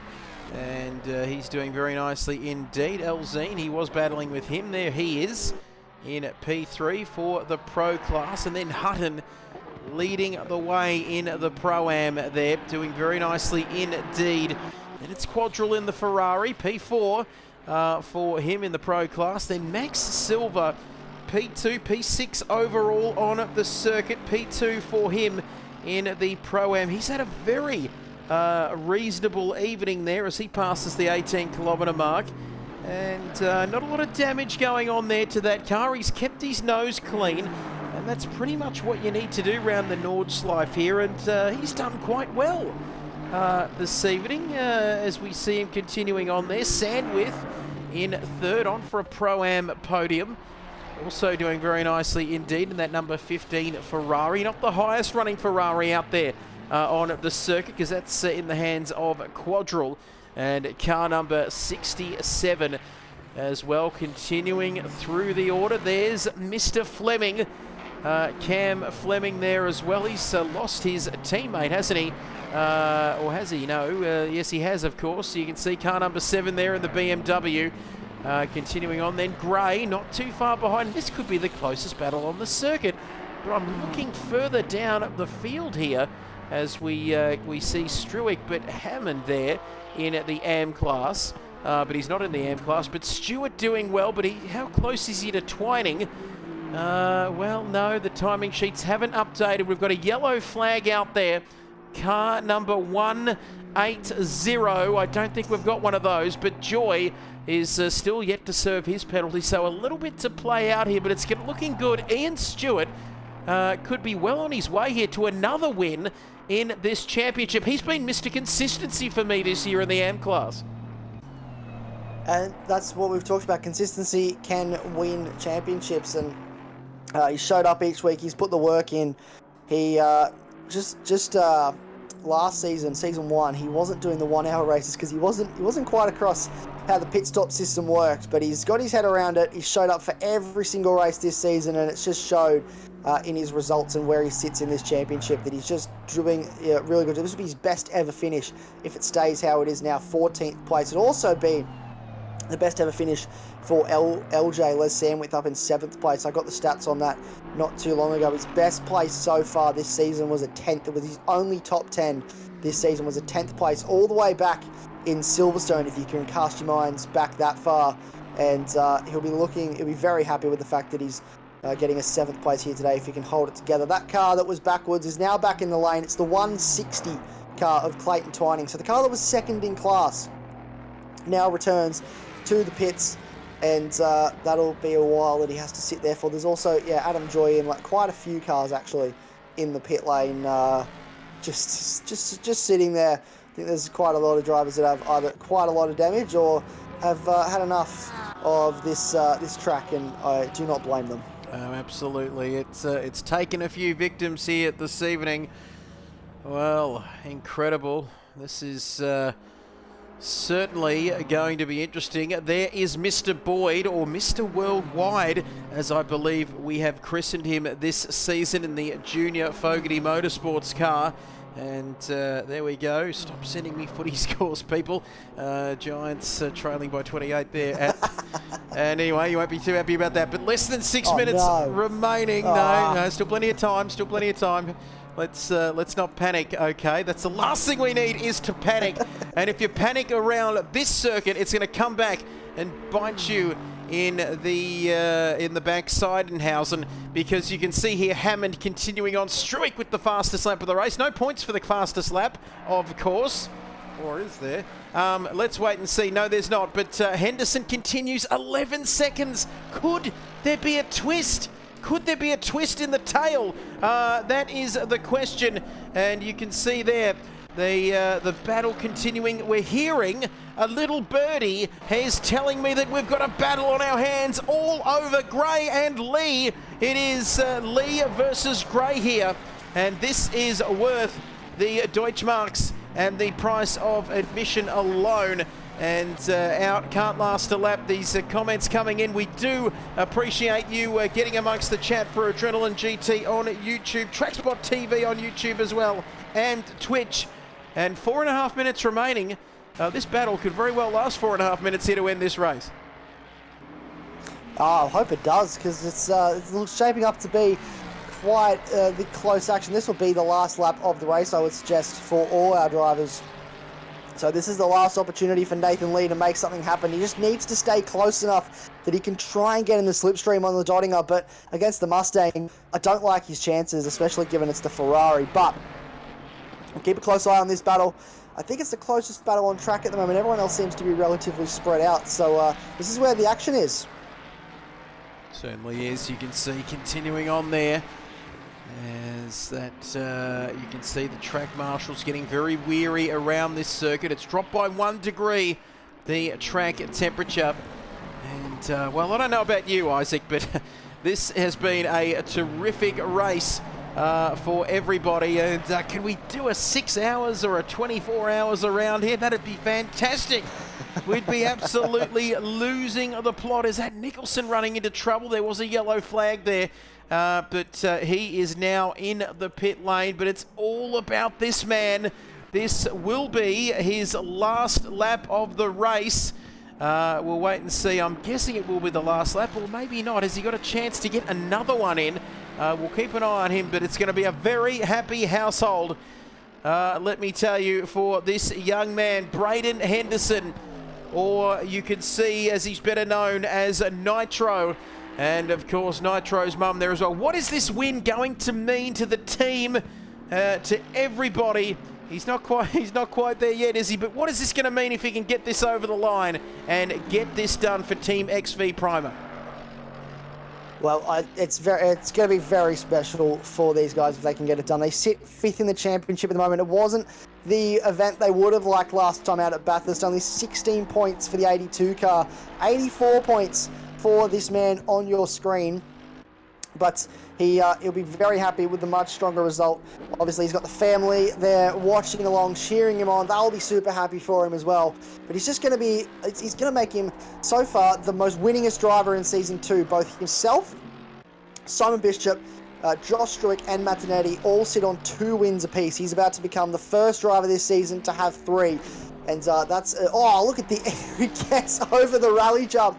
And that's insane, just how the front end lifts up there. Sorry, I'm just now going to start nerding out about the... Look at the front lift there through that corner as well. I'm going to start nerding out about the aerodynamics of this car and just the way it's lifting. How terrifying would that be when you're trying to steer a car at over 150 k's an hour and there's the wheels actually aren't... the car's not turning because the wheels actually aren't on the ground.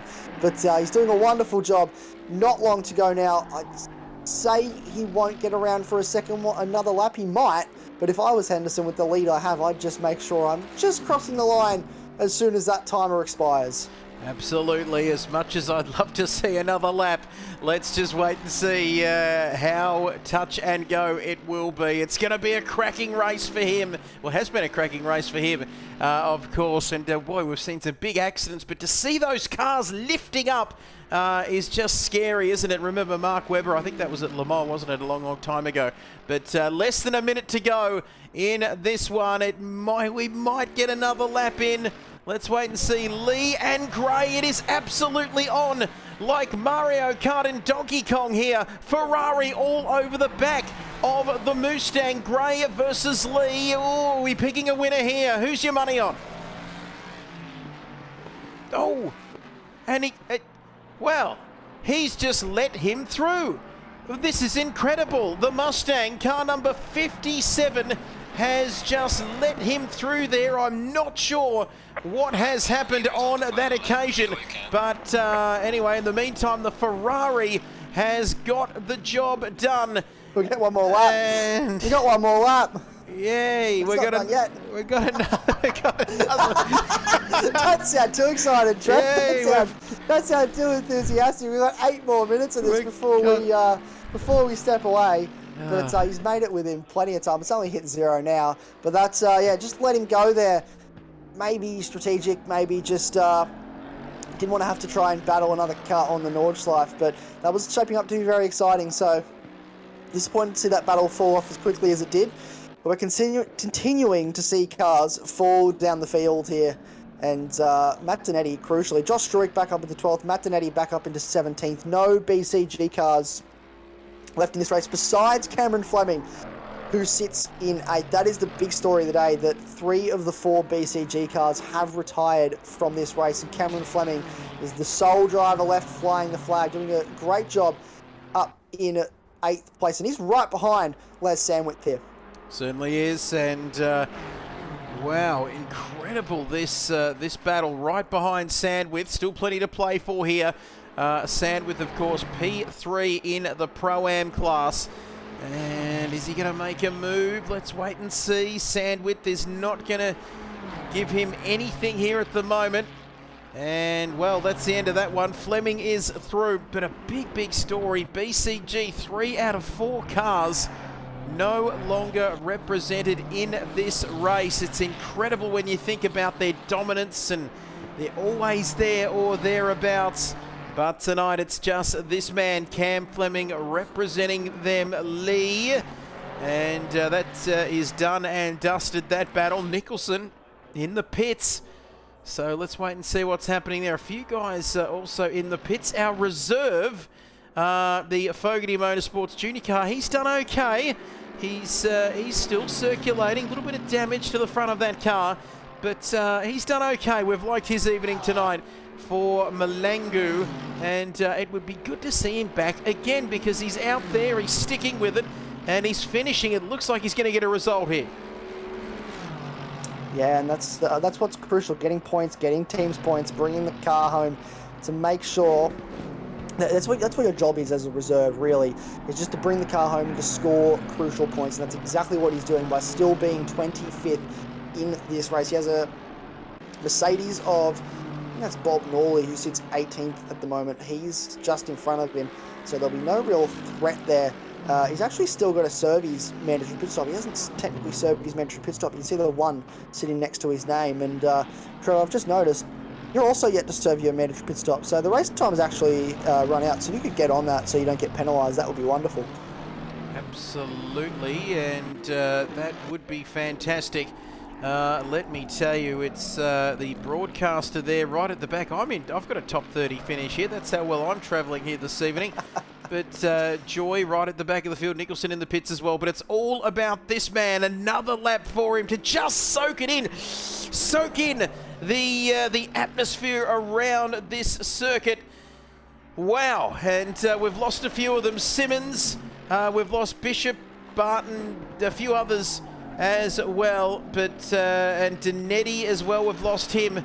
But let's not worry. 31 cars started this race, and we've lost a few, but let's not dwell and focus on the cars that have departed us. Let's just focus on the ones that are still remaining, and none are bigger than this man. It's going to be a huge win for them. He's continuing on around this circuit. 7 laps into the end, 8 laps completed by the end of this one. And boy, this sets us up for a cracking 8, 9 and 10 to finish this season. Can you believe round 7 already? And when we went to Italy for round 1, who would have thought we'd be sitting here all these months later, round 7 of the championship, and silver as well. Hutton is on track. Let's keep an eye on this man in the Pro-Am class.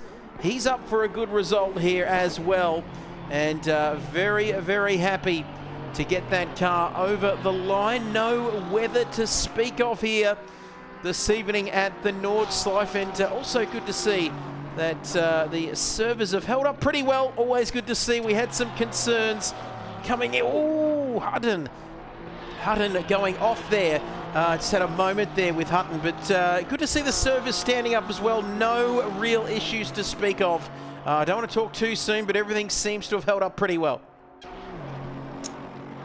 Yeah, don't jinx it, Trev. That would be quite bad if we got this far into the race and then all of a sudden everything crashed. So, but it's done well. We had a few concerns coming into this event that it might not quite hold up the way we want it to, given just how intense this and how large this circuit is and how much the server has to do just to load it in, let alone all the cars that we have on the circuit. But it's held its end of the bargain, and we've had a good return on investment here in terms of the action that we've been provided as a result. So I think all parties have come away, well, not all parties, but most parties have come away quite happy here, quite pleased with the outcome of this. And it's nice to see a few new faces at the top. This will be a maiden podium, I believe, for Adam Elsie, and I will confirm that with my stat man for you. But I do believe that it will be a maiden podium, and we'll double check that. But this has been a great result for all drivers so far today. Just to still be running this circuit really is a test of your mental and physical endurance, and just takes such a big capacity to do laps and laps and laps on end of this circuit. And I've lapped this circuit, as I mentioned earlier, for about 3 hours in one stint. And well, you do come into the lane, get a short break, put some fuel and tyres on and go again, but 3 hours with barely any break as they see the front end lift up again on that Mercedes. It just takes a toll. So I can only imagine how these drivers are feeling after an hour. And I can confirm with my stat man that this will be a maiden podium for Adam Elsie if he does not lose that position to Nathan Hutton, but it seems to be getting closer and closer. Oh, look at this. It's getting close, 1.5. We'll keep an eye on that battle. Lee, we'll do that right now, actually. As you can see there, what a great performance. What a result for Elsie. Of course, we've followed his progress right throughout the course of the season. And can he hang on? He's going to hang on either way, I reckon. But on track at least, Hutton is right up close behind him. Car number 877 onto the Dottinger straight goes our overall race leader. Stewart there leading the AM class as well. Hutton leading at the Pro-Ams. And I've got to say, what a race we've seen here. Plenty of action. We sure have had a value for money here this evening. Struick is going to finish, whereabouts is P6 in the Pro class. P10 on the track, fastest lap as well. But we might keep an eye on this one, or we might get back to our race leader here to see him cross the line. He's still got a long way to go there, of course, but as he rises up, it never gets old, does it? Seeing the aerodynamics of these cars as he slows down. Here we go. It's going to be a terrific victory for him here this evening. The lights are flashing, the house is buzzing, and he wins this race. Henderson takes the checkered flag. Great to see some new faces here at the top of the order here in AGT. What a result for Henderson. Machen crosses the line in second, but oh, look. Oh, here we go. Here we go. This is not done with yet, and he's got him. Oh! He's still going to get the podium, but on track, it's all action in front of our eyes. It all comes down to this. This could end in tears, Trev. Look at how close they are to this final section of the corner, side by side on the Dottinger. He snapped, Elsie snapped back behind Hutton, but I think Hutton is going to hold on. Yes, he is. They're going to go side by side. They're going to pull out to go across the line together. Look at that gap, less than a tenth between third and fourth after an hour of racing at the Nordschleife. You do not get any closer than that. We have a Pro-Am driver on the podium, Adam Elsie, and I was talking up how it was going to be his first podium of his AGT career, and it's been snatched away at the last second by Nathan Hutton, who gets himself onto the podium. Unbelievable. Still P3 in class there. Quadril comes across the line. Silver. Fleming, now the only BCG car remaining on this circuit here this evening. And a disappointing evening for them. But still, to just get one car across the line, it would be better than nothing, that's for sure. And you can see there, Here he comes now, all on his lonesome. Sandwith was close, wasn't he? 4.4 seconds further back now. That's the gap as Sandwith, you can see there, Fleming comes across and he takes the checkered flag, continues on. Sandwith now, and good result here. 3 Ferraris inside the top 10 overall. Not bad efforts from the Scuderia cars. Sandwith across the line. Lee comes in there, and Struick as well across the line. But boy, they're still going here. Gray outside the top 10. He's going to finish in P5 for himself there overall in the Pro-Am class. Sinclair coming through. They're all finishing up now. And we lost a few of them, didn't we? 28 in the end, minus about 3 or 5. Joy still did not serve that stop-go. As you can see there, Hammond continuing on now, and they're all finishing up. But boy, meanwhile, it's a long lap around here. The party started in the Henderson camp. He's disappeared. He's grabbed himself a beer, and he's already celebrating as we take a look at Hammond here.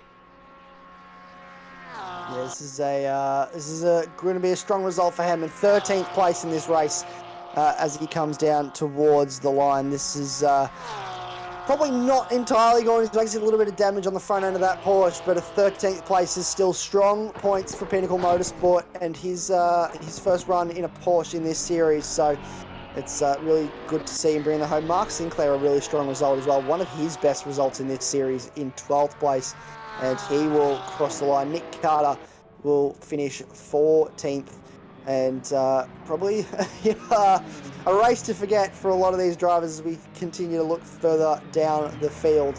Matt Donetti, our championship leader, great result to come back from dead last all the way to 17th in the field. And yeah, not much more we can say about that, except it is crucial points for him.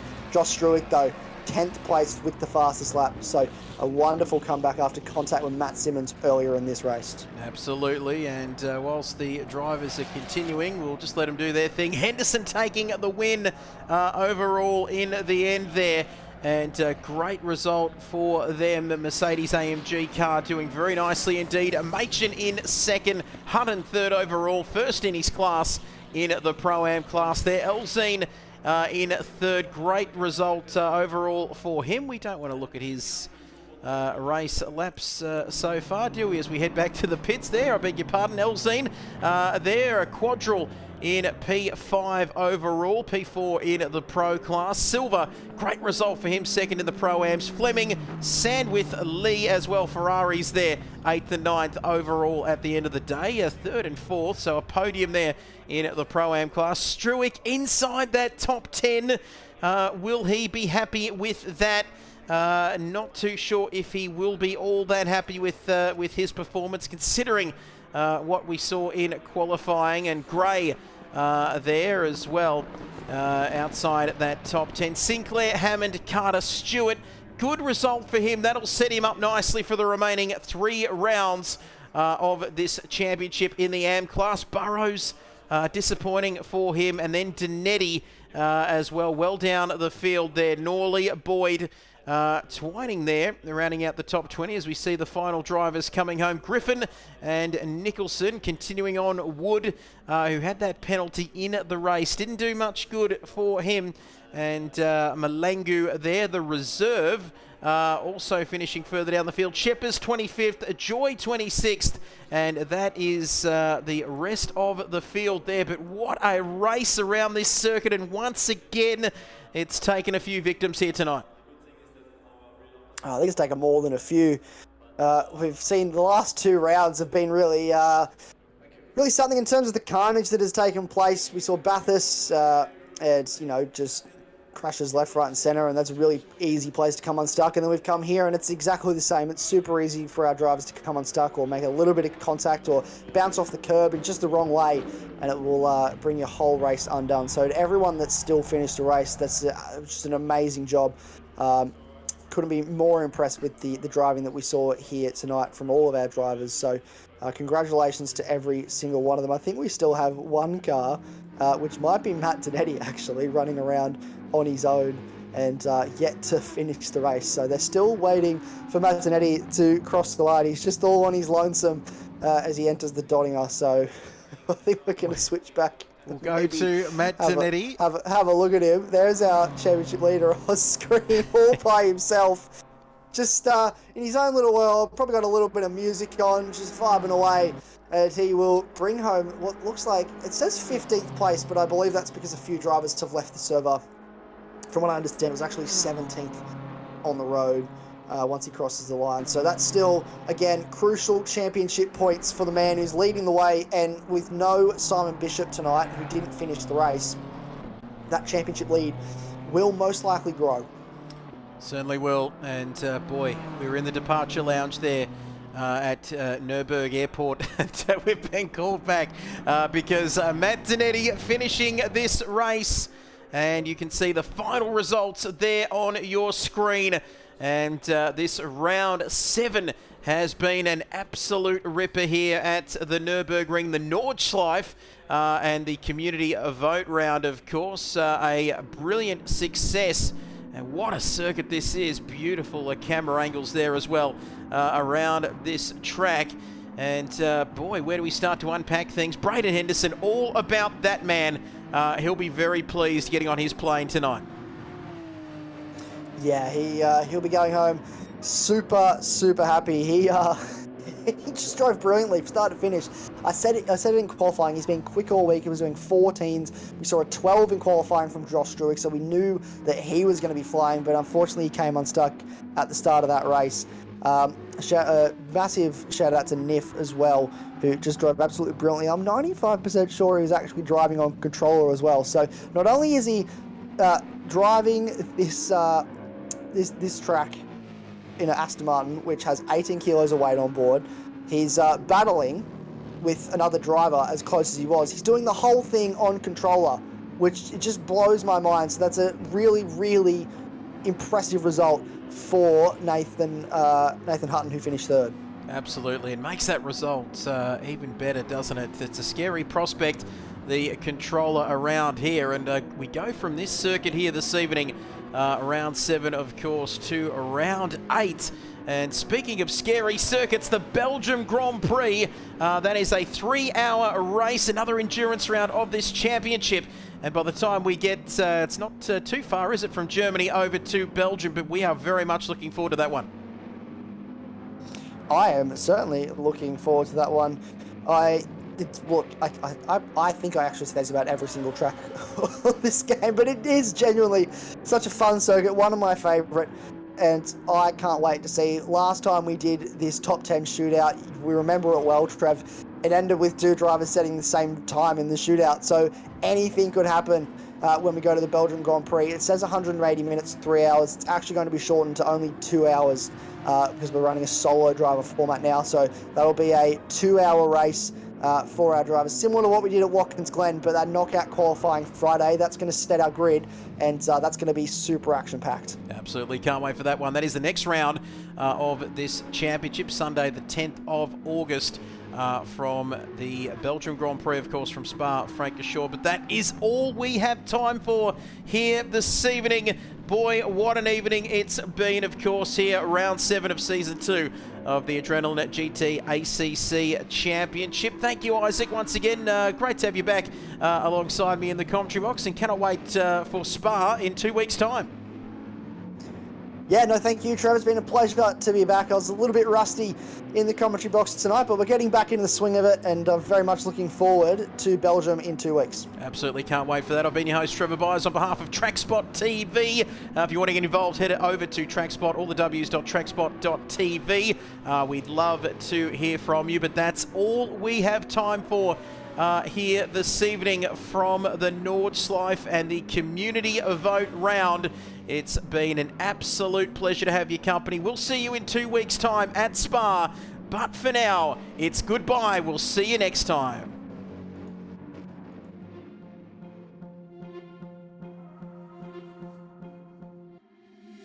Been trying to change what I've been trying to say.